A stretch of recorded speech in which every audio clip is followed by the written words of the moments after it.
Hi hello ಎಲ್ಲರಿಗೂ ನಮಸ್ಕಾರ. ಶುಶಿಸ್ ಕಿಚನ್ಗೆ ಸ್ವಾಗತ. ಇವತ್ತು ನನ್ನ ಕಿಚನಲ್ಲಿ ನಾನು ಕೋಕೋನಟ್ ರೈಸ್ ತೋರಿಸ್ತಾ ಇದ್ದೀನಿ. ಅದಕ್ಕೆ 1 glass rice Sona Masuri rice ತೊಗೊಂಡಿದ್ದೀನಿ. ಇದನ್ನ ಚೆನ್ನಾಗಿ ತೊಳೆದ್ಬಿಟ್ಟು 2 ಗ್ಲಾಸ್ ನೀರು ಸೇರಿಸ್ಬಿಟ್ಟು ನೆನೆ ಹಾಕೊಳ್ಳೋಣ. ಒಂದು 15 ನಿಮಿಷ ಇದನ್ನ ಪಕ್ಕಕ್ಕೆ ಇಟ್ಕೊಳ್ಳೋಣ. ಸಾಫ್ಟ್ ಆಗಿರುತ್ತೆ ರೈಸು ಮಾಡುವಾಗ. ನಾವು ತಕ್ಷಣ ತೊಳೆದು ತಕ್ಷಣ ಇಟ್ಟರೆ ಸ್ವಲ್ಪ ಒರಟೊರಟಾಗಿರುತ್ತೆ ರೈಸು, ಸಾಫ್ಟ್ ಇರಲ್ಲ. ನೋಡಿ ಇವಾಗ ತೊಳೆದು ಇಟ್ಕೊಂಡಿದ್ದೀನಿ ನಾನು. ಇದನ್ನ ಒಂದು ಕುಕ್ಕರಲ್ಲಿ ಸೇರಿಸ್ಕೊಂಡು 2 ವಿಷಲ್ಲು ಬರ್ಸ್ಕೊಳ್ಳೋಣ. ಸ್ವಲ್ಪ ಸಾಲ್ಟ್ ಸೇರಿಸ್ಕೊಳ್ಬೇಕು. ಸಾಲ್ಟ್ ಸೇರಿಸ್ಕೊಂಡು 2 ವಿಷಲ್ಲು ಬರ್ಸ್ಕೊಳ್ಳೋಣ.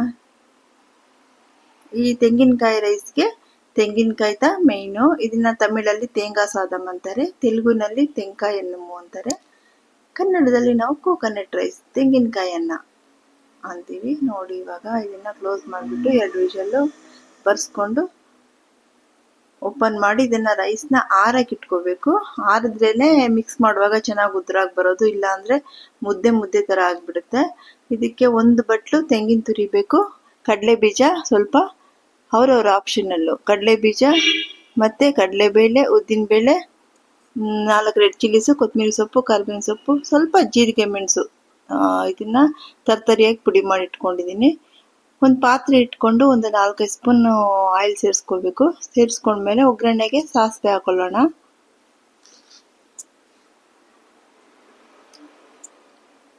ನೋಡಿ ಸಾಸಿವೆ ಸಿಡಿದ ನಂತರ ನಾವು ಕಡಲೆ ಬೀಜ ಆ್ಯಡ್ ಮಾಡ್ಕೊಳ್ಳೋಣ.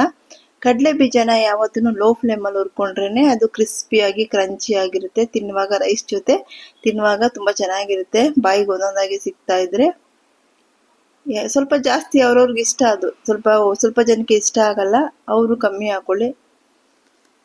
ಸ್ವಲ್ಪ ಚೆನ್ನಾಗಿ ಇಷ್ಟಪಡೋರು ಜಾಸ್ತಿ ಸೇರಿಸ್ಕೊಳ್ಳಿ. ಉದ್ದಿನಬೇಳೆ ಕಡಲೆಬೇಳೆ ಸೇರಿಸಿದ್ಮೇಲೆ ಲೋ ಫ್ಲೇಮಲ್ಲೇ ಇದನ್ನು ಹುರ್ಕೊಂಡು ಒಂದು 4 ರೆಡ್ ಚಿಲ್ಲೀಸ್ನ ಗಿಲ್ಲಿ ಸೇರಿಸ್ಕೊಂಡಿದ್ದೀನಿ. ಖಾರಕ್ಕೆ ಇನ್ನೂ ಸ್ವಲ್ಪ ಬೇಕು ಅಂದರೆ ನೀವು ಸೇರಿಸ್ಕೊಳ್ಳಿ. ಕರಿಬೇವಿನ ಸೊಪ್ಪು ಸೇರಿಸ್ಕೊಂಡು ಇದಕ್ಕೆ ತೆಂಗಿನ ತುರಿ 1 ಬಟ್ಲು ಇಟ್ಕೊಂಡಿದ್ದೆ ಅಲ್ವಾ, ಅದನ್ನು ಸೇರಿಸ್ಕೊಂಡು ಚೆನ್ನಾಗಿ ಫ್ರೈ ಮಾಡ್ಕೋಬೇಕು. ಇದು ಸ್ವಲ್ಪ ಆಯಿಲಲ್ಲಿ ಫ್ರೈ ಆದರೆ ಇದು ಘಮ ಚೆನ್ನಾಗಿರುತ್ತೆ. ಕೊತ್ತಂಬರಿ ಸೊಪ್ಪು ಸ್ವಲ್ಪ ಆ್ಯಡ್ ಮಾಡಿಬಿಟ್ಟು ಅದನ್ನು ಒಂದು ಮಿಕ್ಸ್ ಮಾಡೋಣ.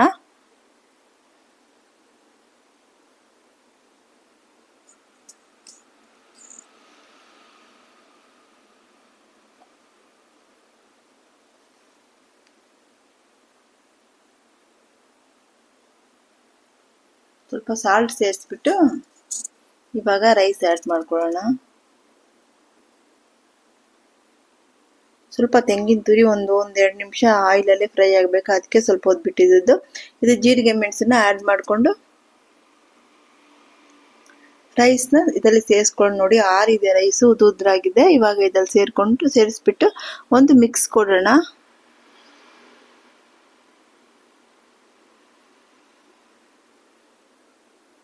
ಇದು ಟಿಫನ್ ಬಾಕ್ಸ್ಗೆ ತುಂಬ ಚೆನ್ನಾಗಿರುತ್ತೆ ರೈಸು. ತೆಂಗಿನಕಾಯಿನಲ್ಲಿ ಮಿಕ್ಸ್ ಆಗಿರೋದ್ರಿಂದ ಒಂಥರ ತಿನ್ನುವಾಗ ಸಾಫ್ಟ್ ಆಗಿರುತ್ತೆ ರೈಸು, ತಿನ್ನುವಾಗ ತುಂಬ ಚೆನ್ನಾಗಿರುತ್ತೆ.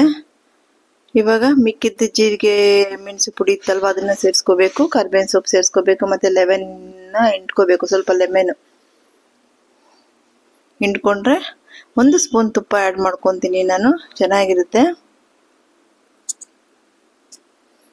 ಆ್ಯಡ್ ಮಾಡಿಕೊಂಡು ಚೆನ್ನಾಗಿ ಮಿಕ್ಸ್ ಕೊಟ್ಬಿಟ್ಟು ನೋಡಿ ಚೆನ್ನಾಗಿ ಮಿಕ್ಸ್ ಮಾಡಿಬಿಡ್ತೀನಿ. ತುಂಬ ಟೇಸ್ಟಿಯಾಗಿರುತ್ತೆ.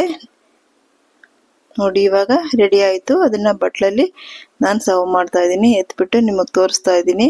ನೀವು ಮಾಡಿ ನೋಡಿ, ಟೇಸ್ಟಿಯಾಗಿರುತ್ತೆ. ಹೇಗಿತ್ತು ಅಂತ ನನಗೆ ಕಮೆಂಟ್ ಸೆಕ್ಷನಲ್ಲಿ ತಿಳಿಸಿ. ನನ್ನ ಚಾನಲ್ನ ಸಬ್ಸ್ಕ್ರೈಬ್ ಮಾಡಿಪ್ಪ. ನೋಡಿ ನೀವು ಮಾಡಿ ನೋಡಿ ಲಾಸ್ಟ್ ಫಿನಿಶಿಂಗ್ ಈ ಥರ ಬರುತ್ತೆ ರೈಸು. ನೀವು ಮಾಡಿ ನೋಡಿ ನನಗೆ ಕಮೆಂಟ್ಸ್ ಮಾಡಿ ಆಯಿತಾ. Thank you.